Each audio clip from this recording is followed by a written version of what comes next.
Welcome to This Explainer.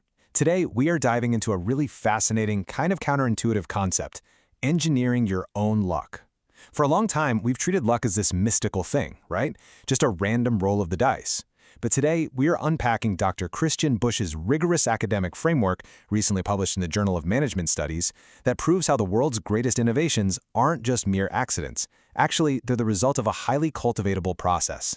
We are moving away from this idea of dumb luck and getting into what management science now calls smart luck. All right, let's dive into this. So, can you actually engineer luck? It's a pretty provocative thought to start us off. Most of us just naturally assume that luck is completely out of our hands. You're either in the right place at the right time or you just aren't. But the latest management science tells a totally different story. It proposes that, sure, we can't predict the future, but we absolutely can design the conditions for favorable accidents to happen. And more importantly, we can prepare ourselves to actually capture their value when they do.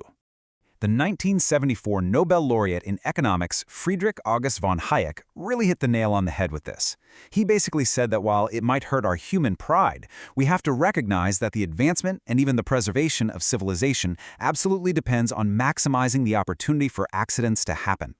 This brilliant observation perfectly anchors our journey today. Unexpected accidents are totally vital, and they're inevitable, but it's how we purposefully respond to them that truly pushes civilization and business forward. To systematically unpack all this, we're going to hit four main sections: the myth of dumb luck, the three required ingredients, the serendipity chain reaction, and finally, cultivating smart luck. Okay, Section 1, the myth of dumb luck. Let's look back in history to bust the myth that serendipity is purely accidental. The earliest reference to the term serendipity actually goes all the way back to 1754. Horace Walpole coined it in a letter to a friend after reading a fairy tale called The Three Princes of Serendip. And notice the exact phrasing he used: making discoveries by accidents and sagacity. He crucially paired accidents with sagacity. Sagacity means having mental discernment, a prepared mind, or really keen judgment. So right from day one, serendipity was never just about random chance. It explicitly required human intellectual agency to make sense of the accident. And that specific combination, accident plus sagacity, is exactly what led to some of the most game-changing innovations we know today. Think about Velcro. It didn't just invent itself. A Swiss engineer had to examine the burrs stuck to his dog's fur under a microscope and then have the sagacity to see a fastening system. Viagra famously started as a cardiovascular drug until researchers noticed an unexpected side effect and decided to pivot. And yeah, even potato washing machines. In Japan, a company discovered farmers were using their traditional clothes washing machines to wash potatoes. Instead of freaking out and voiding the warranties, they had the sagacity to redesign the machine specifically for that completely unexpected market. Which brings us to our modern understanding. Dr. Busch's newly synthesized definition modernizes Walpole's concept perfectly. He calls it a surprising discovery that results from unplanned moments in which our decisions and actions lead to valuable outcomes. This is a huge shift. It takes serendipity from this blurry, passive concept of dumb luck and turns it into an active, highly dynamic process driven by human decisions. You don't just get lucky, you make the luck valuable. Moving right along to Section 2, the three required ingredients. If it's not magic, what exactly is it made of? Through a massive, systematic review of leading management journals, the peer-reviewed research isolates three concrete, absolute must-have conditions for serendipity to exist: agency, surprise, and value. Agency means purposeful human action and effort. Surprise means something totally unforeseen or unplanned happening. And value, of course, means the outcome is actually beneficial or useful. This creates a really clear, almost mathematical distinction between different types of discovery. If you have a planned process with human agency and it creates value, well, you just have targeted innovation.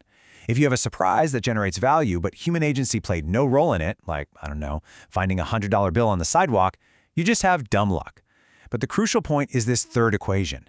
When you combine an unplanned surprise with active human agency and it results in value, you finally achieve true serendipity. That is smart luck. All right, Section 3, the serendipity chain reaction. Now that we know the ingredients, let's explore how serendipity actually unfolds in real time. This chain reaction unfolds in three distinct steps. Step 1 is the serendipity trigger.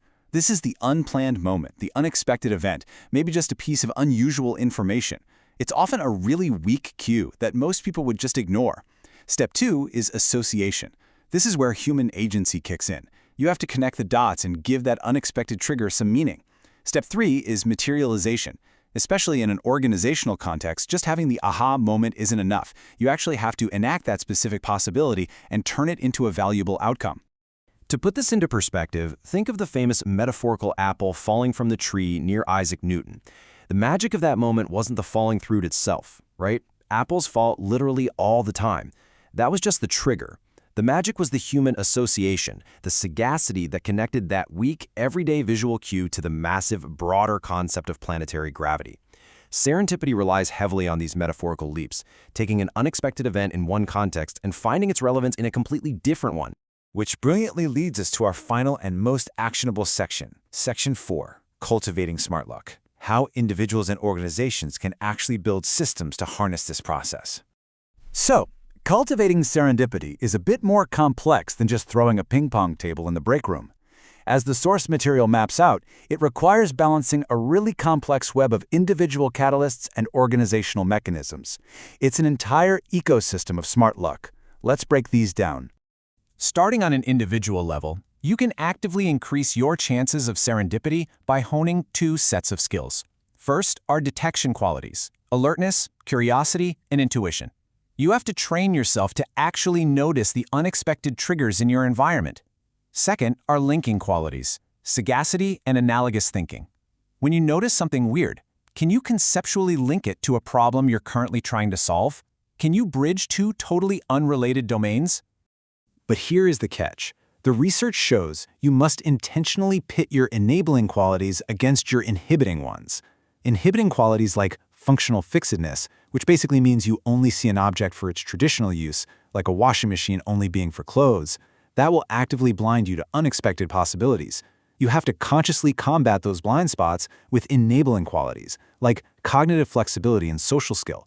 You need the flexibility to pivot your entire perspective when the data surprises you. Now, scaling this up to a company level, an organization can only capture these serendipitous moments if they provide specific social integration mechanisms. The biggest one, psychological safety. If an employee notices a strange anomaly in a project, do they feel safe enough to bring it up without fear of being penalized for going off script? Furthermore, does the organization have direct resourcing available to quickly fund and test those unexpectedly emerging ideas? Because if leadership just punishes deviations from the schedule, you'll literally kill any chance of serendipitous innovation right there on the spot. I want to leave you with a final, personal challenge to chew on. Are you minimizing serendipitous encounters in your own life by ignoring the weak cues around you? Are your incredibly strict routines, your rigid schedules, and your functional fixedness blinding you to the smart luck waiting to be engineered right in front of you? The research is clear here. Serendipity isn't just happening to you, it's waiting for you to construct it. Keep your eyes open, connect the dots, and start engineering your own smart luck.